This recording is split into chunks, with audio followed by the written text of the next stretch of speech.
Yes, I believe Dr. Landry is in the back of the room as well, so he might want to start walking forward. Thank you so much. Our next speaker is, we're so grateful to have GSK sponsoring this talk. And we're grateful for the time and the effort they've put into bringing Pierre Landry in. Now, Dr. Landry, he works out of Dartmouth as a respirologist, an intensivist, and an internal medicine doctor. He has a subspecialty in severe asthma. He went and got a master's degree out of Edinburgh in public health, global health. He has been working with asthma for quite a long time, and we're so excited to have him here talking to us today. And not only is he a fantastic respirologist, but he's a really down-to-earth guy. So we'd like to welcome him. Come on up, Pierre. Thank you.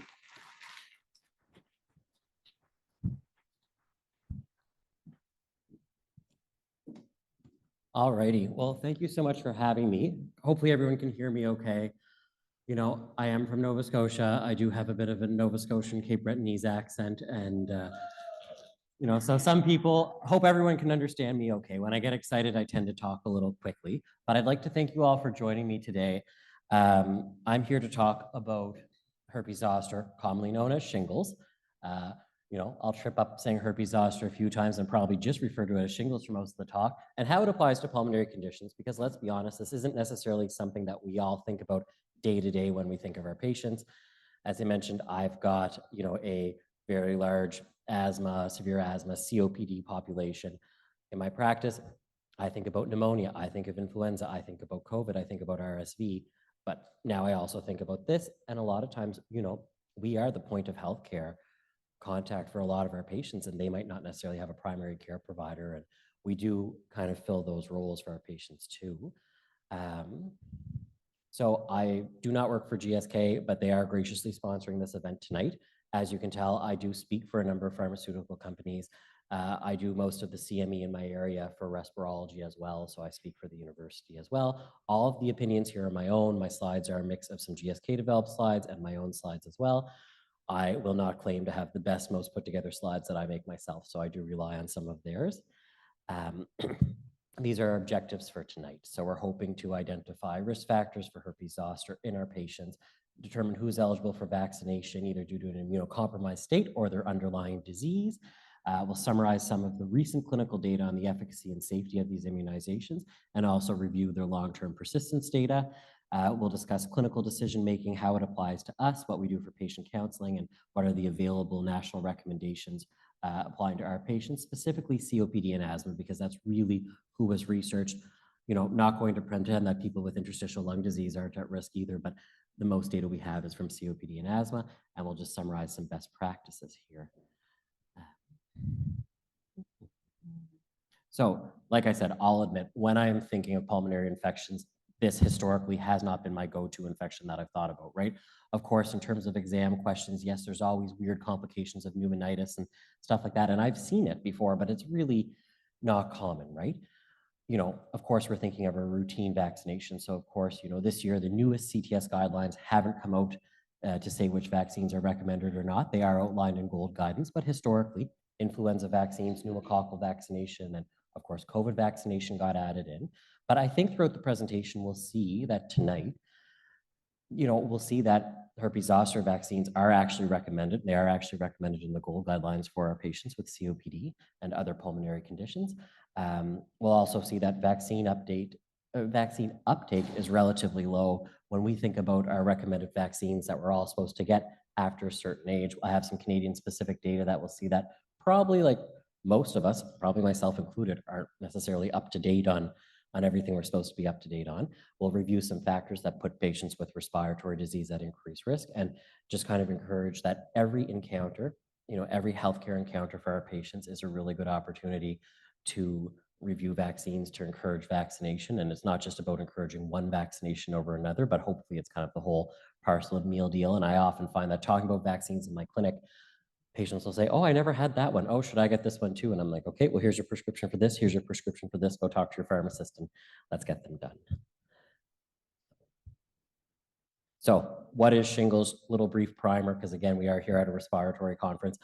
I will always, in my mind, start talking about COPD if I'm not careful. And I'm so used to being up here and talking about inhalers. So excuse me if I start just blabbing off about a certain inhaler every now and then. But so what is shingles? So basically, shingles is the reactivation of the varicella virus. So this is the chickenpox virus that I'm sure a lot of us had in our childhood. Nowadays, kids are vaccinated against chickenpox, so chickenpox isn't really an illness that we see in the community.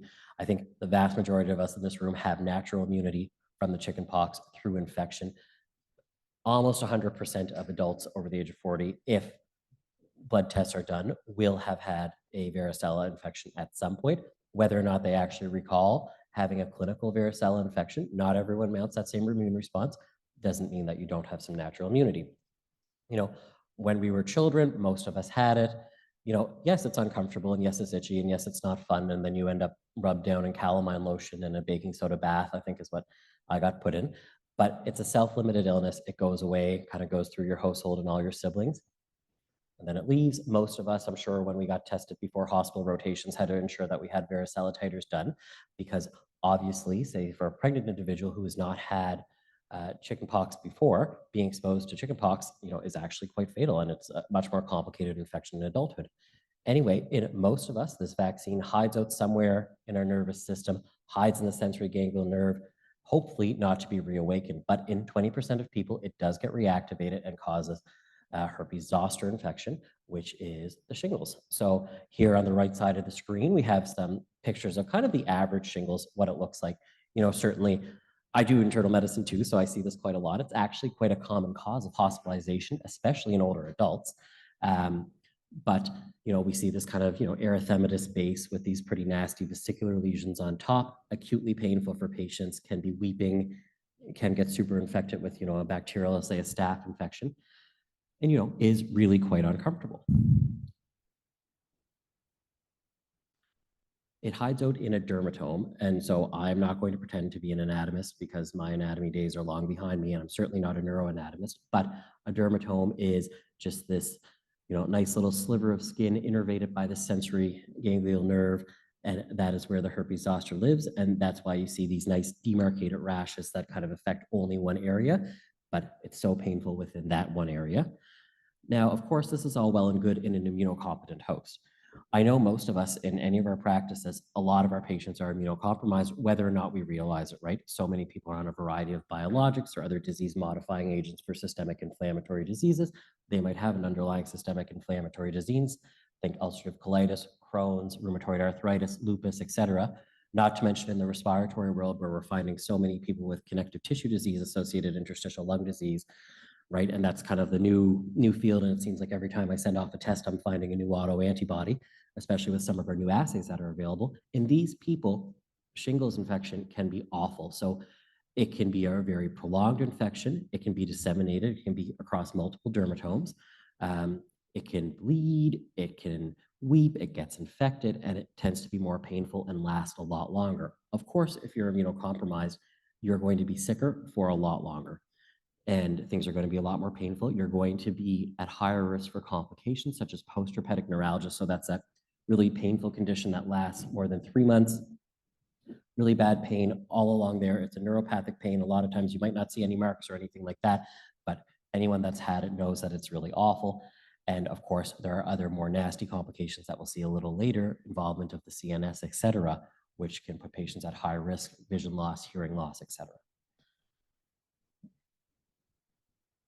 So the vast majority of patients, they'll have a little bit of a prodrome, and a lot of times it's very nonspecific. I've had friends of mine, even in their 30s, who have developed shingles and, you know, kind of felt a little off and then developed this rash and a lot of pain. And one of them actually ended up with aseptic meningitis from shingles, and he's a colleague of mine. He's an intensivist. He's 32, right?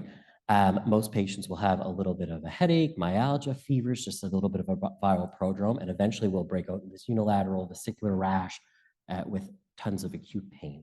Now, that being said, this is in someone who is not delirious. I deal a lot with a geriatric population, people with more fragile brains who are more prone to delirium.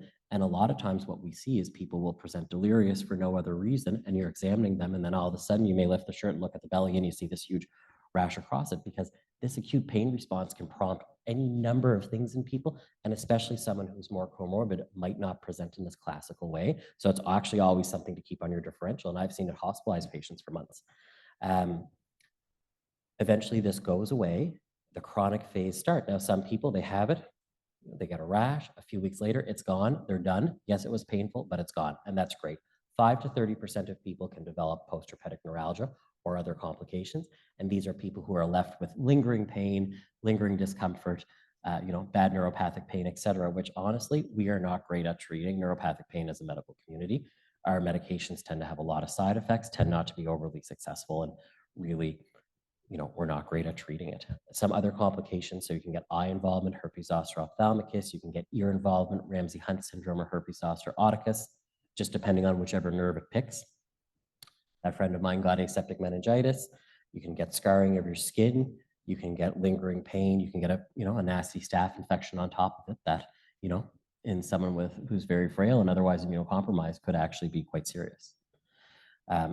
So herpes zoster, of course, just kind of a more close-up of that kind of classic picture right here across the chest with that vesicular type rash.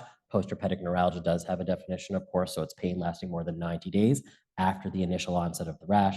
Herpes zoster ophthalmicus is one that we really care about. That's involvement of the optic distribution of the trigeminal nerve, which can lead to severe chronic pain, but also vision loss and an increased risk of stroke, which is not nice.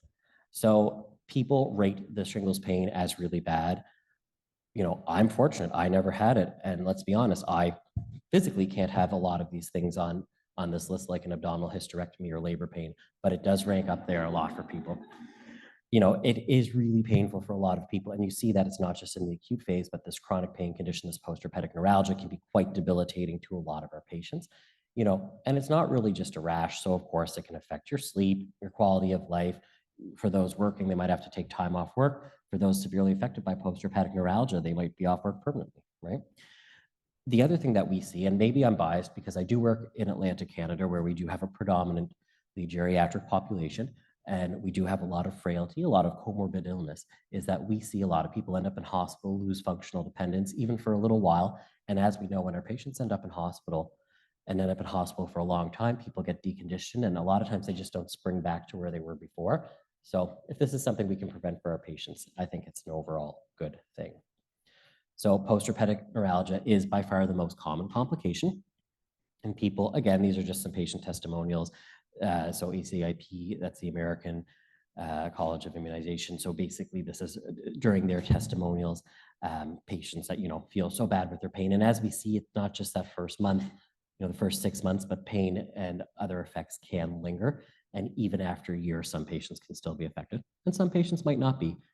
Problem is, you don't know who's gonna get it, right? Just like 20% of people will reactivate this virus at some point, the other 80% won't, but we don't know who that patient's gonna be. We do have an idea of who it's gonna be, and we'll see a little later, but not, it's nothing written in stone. I'm not going to belabor any of these points, but this is just to show here that it can both acute herpes zoster infection and post-herpetic neuralgia can greatly impact health-related quality of life. So people skipping out unusual activities, causing mood disorders, reducing their mobility, reducing their opportunities and ability to care for themselves can all be affected. So causing a huge array of neurologic complications. And again, the most common, is just it hiding out in a nerve and causing neuropathic pain. But in some people, it can cause CNS infections like encephalitis, like aseptic meningitis, can cause a Bell's palsy in people, can result in semi or permanent hearing loss, can also result in vision loss, can result in a stroke, right? Even Guillain-Barré syndrome. Down here, this Ramsay-Hunt syndrome, and of course, this is not one of my patients, but a good friend of mine is a GI specialist who naturally has lots of patients on immunosuppressive medications. So she had a Crohn's patient who had been on infliximab for a long time, and eventually developed shingles, wasn't caught early, and this patient developed Ramsay-Hunt syndrome and was left with semi-permanent hearing loss after that. And it is something that is vaccine preventable, and it is nice if we can do that for our patients. Ramsay-Hunt syndrome, so that's herpes zoster oticus, so involving the auricular distribution, patients end up with a degree of facial palsy and paralysis. Of course, the lesions, but you might only detect it if you actually look in the ear and see the vesicular lesions within the ear themselves. Can develop dysarthria, hearing loss, etc. So the other thing, and this is relatively new data, so retrospective studies have demonstrated that herpes zoster infection increases the rate of both cardiovascular events and cerebrovascular events. As someone who's kind of a nerd for COPD and really pushing adequate triple therapy in our COPD patients, I think this ties in quite nicely to what we're seeing. I mean, we know that any degree of a viral exacerbation in our patients or bacterial exacerbation can cause increased cardiac mortality, can cause increased cerebrovascular events in patients too.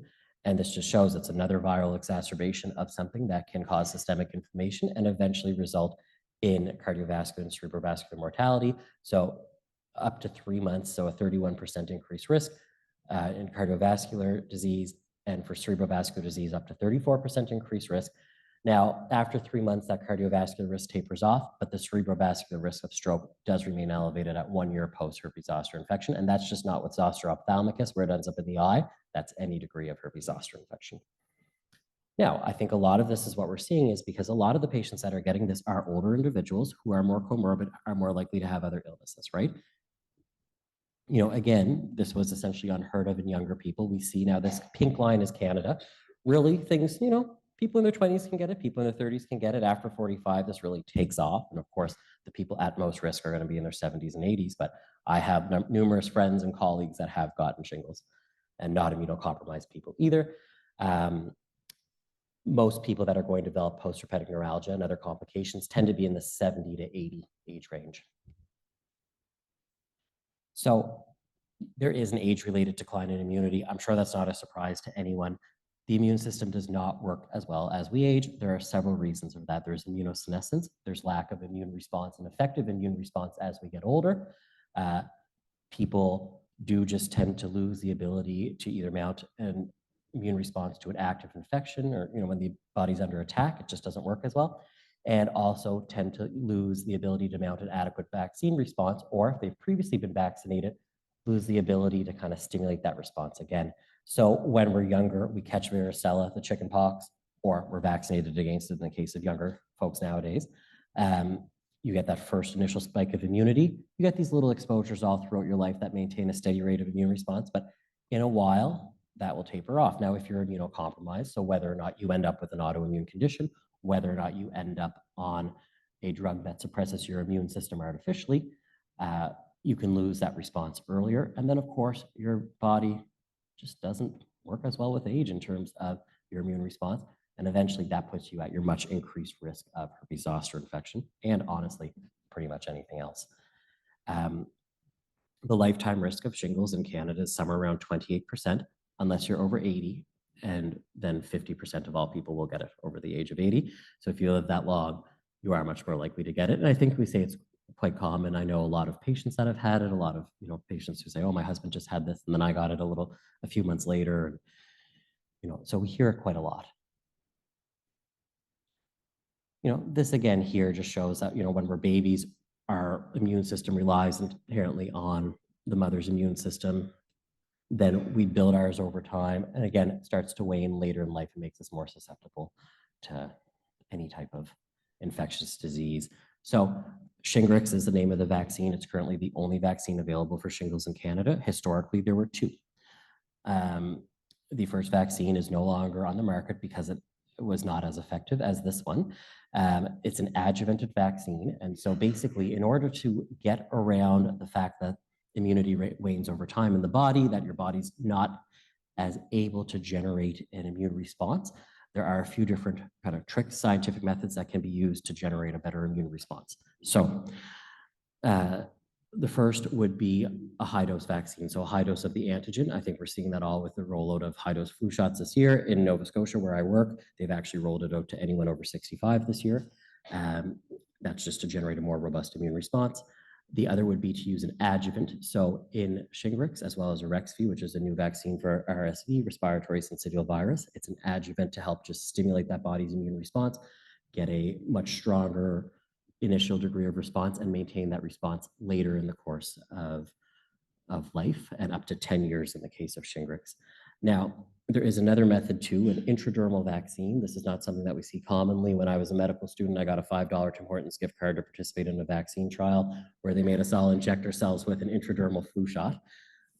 It worked. They said it was very immunogenic. They said, okay, you'll really notice it. And I was a first-year medical student. I literally had absolutely no idea what that meant. And I got a mini flu for 2 hours that night. I never saw that come to market. They never offered it again. It did work. And I don't think they can do that to medical students these days. And also $5 doesn't buy anything at Tim Hortons these days anymore.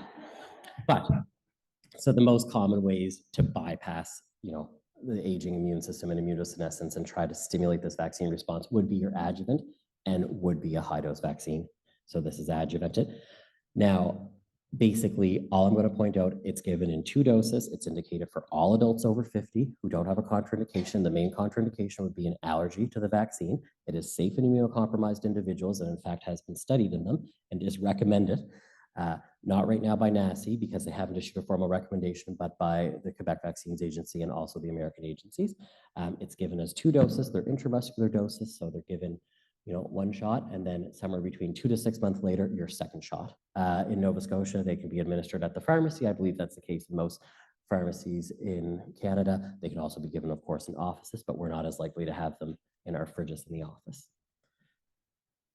So basically, this is a highly effective vaccine. So 90% efficacy over the age of 50, maintained over time, both against active infection and against post-herpetic neuralgia, which was the main complication of herpes zoster that they measured.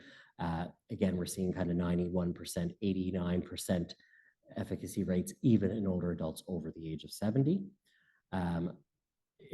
Compared to placebo. So the main side effects were basically felt to be from the adjuvant and are certainly coming out in the Arexvy trials as well. So because Arexvy is also adjuvanted in the same way, they're noticing that they're mild to moderate side effects, mainly an injection site reaction, some redness or swelling at the injection site, a little bit of a sore arm, self-limited lasting up to 3 days.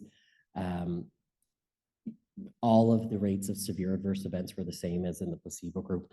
There really were not a lot of major safety signals for this, and it's shown a good response. Oh, I hit the dead slide, sorry. For up to 10 years.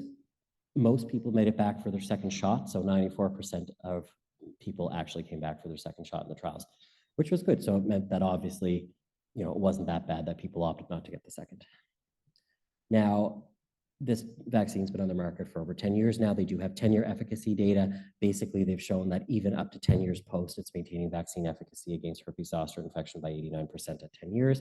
The immune response remains really robust, and they didn't identify any new safety signals. Again, I'm not here trying to give a sales pitch for this, just presented the data there, and it's the only vaccine on the market right now.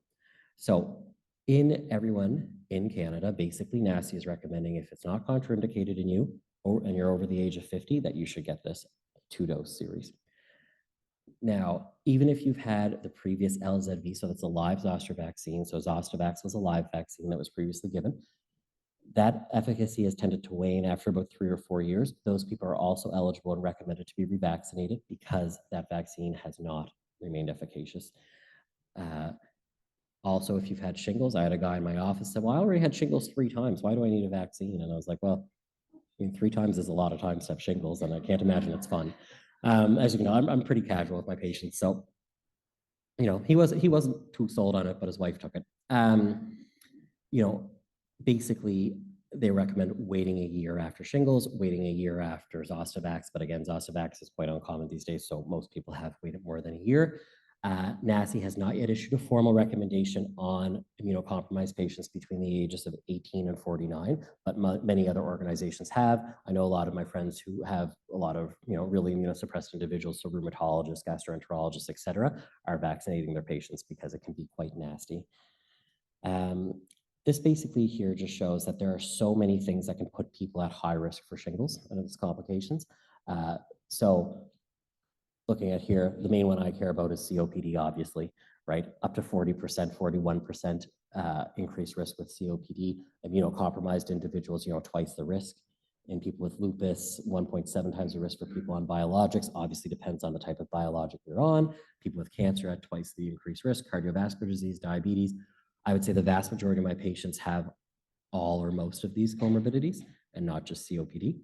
But it's even things that you wouldn't necessarily suspect. So a 1st-degree blood relative having shingles increases your risk. patients that have any degree of physical or psychological trauma, because this is something it's known to kick you when you're down, and people do have a stressful life event and get shingles. So specifically asthma and COPD. These are the only ones that were studied. So, I have no doubt that if we were to look at interstitial lung disease, especially the number of patients in my practice I have on mycophenolate and other immunomodulating agents right now, I think we would see a huge rate of increase in shingles. And, certainly before I've been immunosuppressing my patients lately, now that I know about it, have been giving them prescriptions to get vaccinated. But the data that we have is for asthma and COPD, and that really is the bulk of what most of us see day to day and counsel our patients on. People with COPD have a 41% increased risk of developing shingles. Again, this increases with age. So does the prevalence of COPD. I have maybe like 2 people in my practice below the age of 50 with COPD, and there are people that have 3-4 pack a day smoking history since the age of 12, right? The vast majority of patients we see are really over the age of 60. But this is, of course, when shingles becomes more prevalent, and the older you get, the more likely you are to have it. So there's a few different reasons why someone with COPD may be at higher risk. So of course, some of them are the medications we use to treat COPD. Oral steroids, obviously, we're not maintaining our patients on oral steroids as per the newest guidance, but we're using them extensively in flares. If you flare, you're going to end up on it. If you've made it to my office because you've flared multiple times, and a lot of these people are flaring more often than not, and some people are on steroids, once or twice a month, every month for years. Oral steroids, of course, being the highest culprit. There is a bit of an increased risk with inhaled steroids. I am not saying that as a reason to not provide inhaled steroids to our patients. I am a very firm believer in the role of inhaled steroids in preventing exacerbations and, the new signals we have towards reducing hospitalization, mortality, et cetera. So I'm not saying that, but it just goes to show that medications that we use do play a little role in modulating the immune system and can unmask and increase your likelihood of getting certain diseases. And of course, just COPD on its own. So there's an impaired systemic cell-mediated immunity, which predisposes you to other infections, obviously, flares of lung disease, but herpes zoster as well. Asthmatics, people with asthma, 24% increased risk. And again, not as much as COPD. I think this is for several reasons. COPD is obviously clustered more in our older patients, whereas asthma, I have a lot more patients of a variety of ages with asthma, tend to have a different level of underlying comorbidities. But, again, hopefully we're not using that much oral steroids in our asthmatics because we have so many better options now for most of our patients. But we have almost all of our patients on inhaled corticosteroids, which again may pertain a certain risk, not a reason to not use them. But of course, there's a certain amount of immune dysregulation that comes along with asthma. So type 1 inflammation is felt to be helpful. Overdrive of type 2 felt to be less helpful in terms of preventing herpes zoster. Most of our patients, a lot of our patients have a lot of type 2 signaling going on. Basically, both COPD and asthma, they're going to increase risk. So age being a big factor, more likely to get herpes zoster as you age, more likely to have COPD as you age too in terms of prevalence and exposure history. There's an increased risk, especially in post-herpetic neuralgia, which can be quite painful for our patients. So 53% increased risk in those with COPD over baseline. They've also demonstrated that vaccine uptake to finisher series, so that second injection, is lower in patients with COPD. So it is a good role to help educate our patients. Right now, so what we're recommending now, these are the old GOLD guidance. We actually have new GOLD guidance as of yesterday. I have a slide that I made up myself, definitely not from GOLD, definitely just made up myself, but I have that slide coming up. But basically, we know that herpes zoster vaccination is indicated for all of our patients over 50, including patients with COPD. There's really not clear enough evidence right now for that 18 to 49 group, unless they're immunocompromised. But if they're immunocompromised, certainly from another issue, we know that having COPD or asthma puts them at higher risk. And certainly, if they have rheumatoid arthritis, it would be a good time to get them on it. This vaccine also works once people are immunocompromised. It is better. You do have a more robust immune response if you get it before the immunocompromising agent has been started, but we don't always have that luxury, right? Patients come to us at all stages in the disease course. This has been felt to be quite safe. They took out data specifically pertaining to asthmatics and people with other respiratory diseases. Again, 88.8% efficacious in people with asthma, 84.5% efficacious in people with other respiratory diseases. No increased safety signals in any of our patients with chronic lung diseases that were studied. So basically, people with asthma and COPD, much more likely, especially COPD, right? Which is really the bulk of my practice these days. Some of the medications we're using are more likely to put people at risk, but the underlying disease state itself is also more likely to put people at risk of developing herpes zoster. Age and comorbidity status really being one of the biggest drivers, especially in our older population. There is 10-year efficacy data showing that that single 2-dose series is efficacious up to 10 years in preventing herpes zoster infection and also preventing things like post-herpetic neuralgia, which can be quite debilitating. And we also know that our COPD patients might be less likely to come back for their second shot. So it's a good chance to educate on that. Just briefly on vaccines as a whole in Canada. So our target immunization rates for all routine vaccinations in Canada, the recommended rate is 80%. There's always going to be people that are not going to get vaccines for a variety of reasons. We're falling well below that. I'm not proud to say in the Atlantic region, we seem to fall further below everyone else. I don't know why that is. I think it's honestly probably a lack of access to care, which is quite problematic in the Atlantic region. But one of the major issues in terms of this is funding. I'm not going to pretend that this is a publicly funded vaccine in all provinces. Certain provinces do have a public funding mechanism. There are certain federal funding mechanisms too, but it is kind of a patchwork of programs across Canada. It's not inexpensive. Quotes in Nova Scotia for the 2 vaccine series range from, I've heard, about $450 to $500, which, for a senior on a fixed income, which is the majority of my practice, is not doable for a lot of people. Now,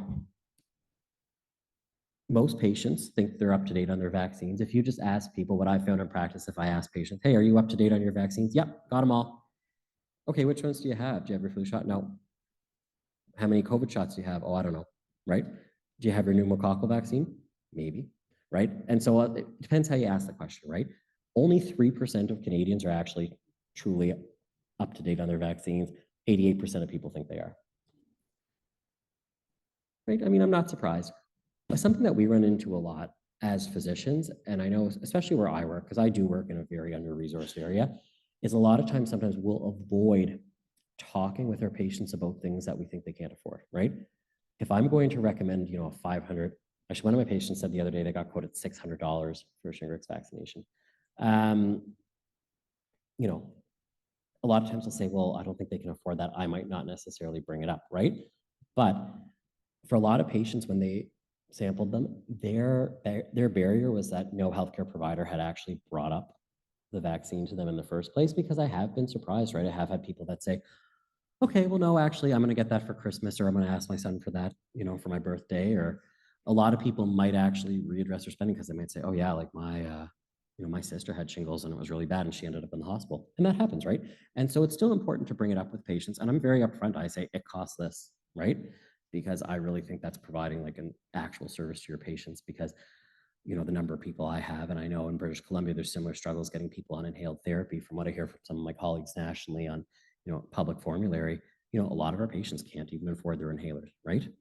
And people come back all the time, you didn't tell me it was this much. So I really try to be honest with how much a copay is going to be, or what the cash cost of a vaccine or inhaler is for most of my patients. The current recommendations in COPD, you can tell the slides I've developed because they're a lot less pretty versus ones that were developed for me. So as per the brand newest gold recommendations released yesterday in honor of World COPD Day, these are the current vaccines that are recommended, all with grade B evidence, except for the RSV vaccination, which has grade A evidence. So influenza shot, no brainer. We've been recommending that for years, and all of our patients used to find its way into the CTS guidelines, but they've simplified them this year and it's not there.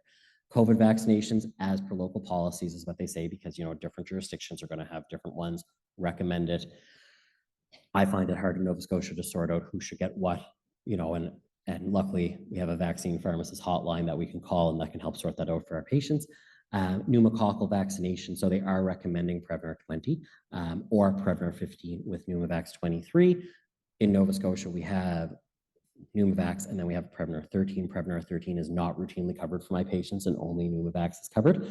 And the government just doesn't really want to cover Prevnar, but that has always been in our guidelines too. The new RSV vaccine, which is called Arexvy.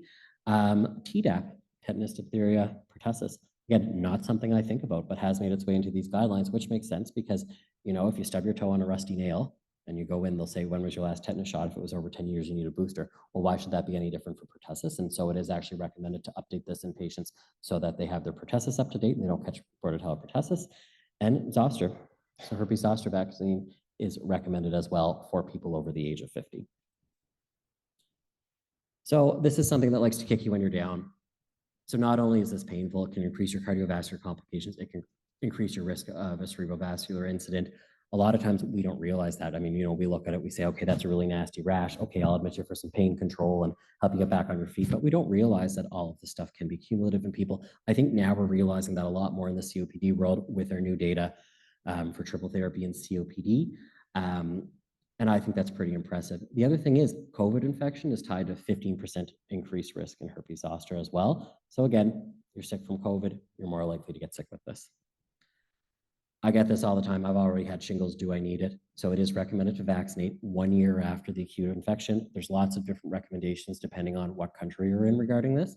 And I already got the shingles vaccine. Do I need it? A lot of patients say, well, I already paid for Zostavax, the live vaccine. Why should I get this one? But technically, if it's more than 3 or 4 years, you are probably eligible for it and probably recommend it. And of course, the live vaccine was not recommended or allowed in immunocompromised individuals. There's a whole swath of people out there who didn't get that vaccine.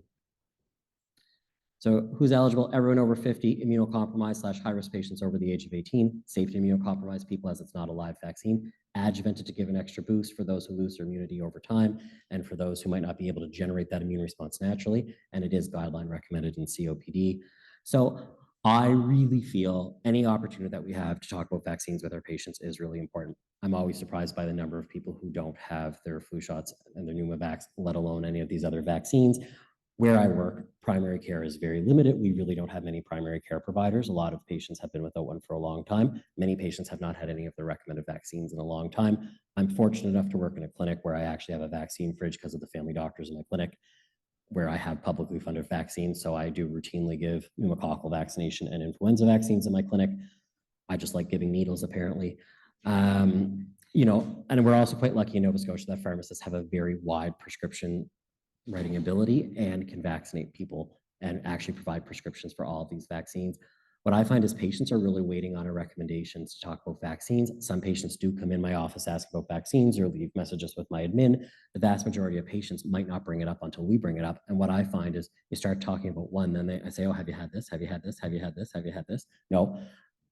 It's nice because I'm actually able to offer it in clinic for a lot of these people. Of course, I'm not stocking Shingrix in my clinic. I'm not stocking Rex in my clinic. I don't think we have Tdap, although I'd have to make sure. It's been a long time since I've ever given one of those. But it's a really good opportunity to provide that to your patients. I think we're really lucky to collaborate with respiratory educators because, I wish it's something we had more access to in Nova Scotia, because I really feel that so many of our patients can benefit because, I only have a limited amount of time in the appointment, right? I'll start conversations, but I need people to finish them and I need people to reinforce. We're quite fortunate to work with the Inspired program in Nova Scotia, and I work a lot with them. I'm their physician advisor. We've done a provincial rollout. We're really, the feedback that we get from patients is incredible, but also having eyes and ears in the home of people that can tell me what's going on with patients. Oh, I know you taught them. They're like, I'm sure you taught them how to use this inhaler. They have no idea how to do it, right? Or it turns out they never got it filled, or for some reason they stopped it and now they're flaring, right? So I think any opportunity we have to provide more education for our patients is important. This doesn't just extend to inhalers and smoking cessation, but can also extend to vaccines to prevent vaccine preventable illnesses.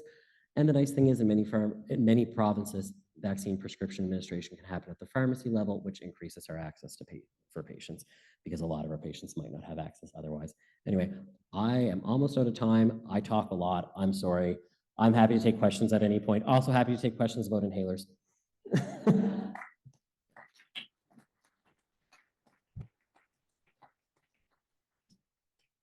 Thank you so much, Dr. Landry.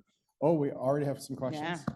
So I have 2 questions. One, Yes. You said at 50 you get the shingles vaccine, Shingrix. Yeah. What happens after 10 years? So after 10 years, they don't really have the data for that right now. So they have collected data for up to 10 years, but we don't know right now. So right now it's only indicated for that one-time 2 vaccine dose.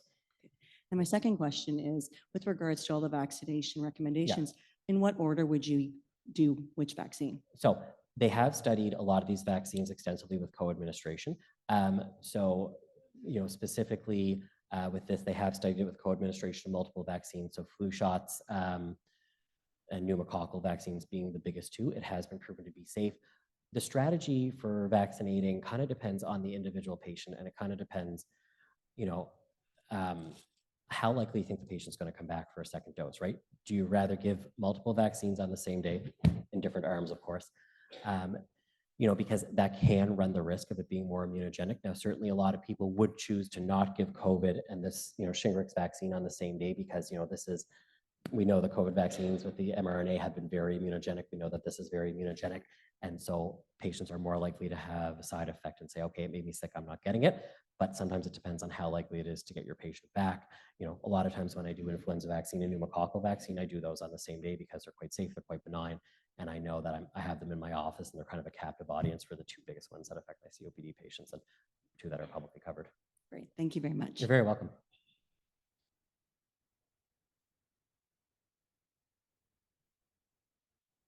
Thank you for that really excellent talk.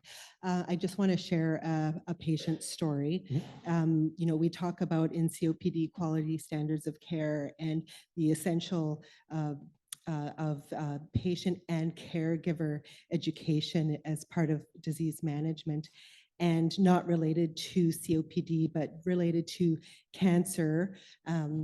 So my mom, who had cancer, didn't smoke, didn't drink, but she had cancer. and unfortunately, I wasn't a part of her care. After radiation, which my other family members weren't aware of that increased risk of mortality, of shingles with post radiation treatment. So there was my mom. She should have had quite a lot more time in my assessment, and she got shingles, and she kept saying, "I can't believe shingles can do this to you," and deficit after deficit after deficit. So I only wish I knew in time so that I could have really promoted her care and having the Shingrix, whatever vaccine, shingles vaccine, but she didn't get it and she died way too soon. And that was just a few months ago. Well, thanks. Thanks very much for sharing your story, and really sorry to hear about your mom. And it's always unfortunate when we hear about these cases that are very real and affect a lot of us, right? And it doesn't matter sometimes even, how many people in the healthcare field, your education, and it's so frustrating to know that we weren't able to do what should have been, and it's really unfortunate to hear about that. And I think it just goes to show that now when we know about stuff like that, it's a lot easier to prevent things from happening sooner. And, of course, no vaccine is perfect in preventing everything, but, if you can give someone a bit more quality, I think quality is really important. Thank you. We have time for just two more questions. I don't work with adults, but I work with children who are on Scares me. biologics. Yes. So are they, you mentioned infliximab being a risk factor for herpes zoster. Do biologics for asthma? So we're talking specifically asthma biologics like mepolizumab? Yes. Okay. So as of right now, mepolizumab and others are not known to increase the risk of shingles, right? Because they work on the anti-IL-5 pathway. Well, for those, also anti-IgE, 413, TSLP now, I guess, too, right? There's a lot more. I know specifically I have a few people on the pediatric kind of adolescent indication for mepolizumab. That's why I know a little bit more about that one specifically in that population. I only treat 16 and up, but as of right now, it's not felt to increase risk because of the anti-IL-5 pathway. That being said, if they're a child who perhaps was on, several years of prednisone, et cetera, they might be at increased risk. Right now, it has not been studied in individuals under 18, but if there's someone that you foresee, there's some people that I have on a variety of biologics that are still on, I have one patient who's on dupilumab and is still on 30 milligrams of prednisone right now and doesn't really want to try any other biologics. So she's had poor reaction. So she's definitely at increased risk. So next time I talk to her, I'm going to look into it. And so 18 and up? 18 and up right now, yeah. Okay, thank you. You're welcome. My question is more about children. Yeah. If we vaccinate them all, do we know if, they're now 25, 30? Yeah. will they need a booster or So will it's they an, need? Go sorry, ahead. didn't mean to interrupt you. I'm No, sorry. I always jump in. No, go ahead. I guess I'm impatient or something. Anyway, so I did get this question the other day, and of course, like, you know, caveat being, I don't treat children. You know, I remember first time I heard about people getting vaccinated for chickenpox. I was like, what's this? Because it ripped through our house and my cousins and all of us at the same time. That being said, so what I'm given to understand is there is actually still a risk in people, and in certain people at high risk of immunosuppression, some people are giving a dose of Shingrix to those people. But it's important to talk about whoever is kind of driving the, you know. if But they're has it going been to- around long enough to know that these kids are now? Not right now. It's 50 kind of and- it's kind of a more expert opinion thing rather than an actual evidence-based guidance, just because those kids that or young adults now who have gotten the vaccine are just kind of coming into that age category. But I expect there's going to be more stuff on that upcoming. Thank you so much, Dr. Landry.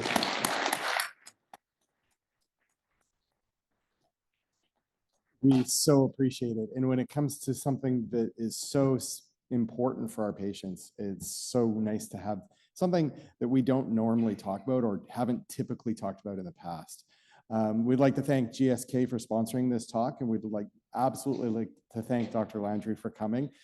We would ask that we now have a 15-minute break, so we're going to get some light refreshment out in the foyer. Please come back because Dr. Kaplan, one of our fan favorites, is going to be coming and talking to us.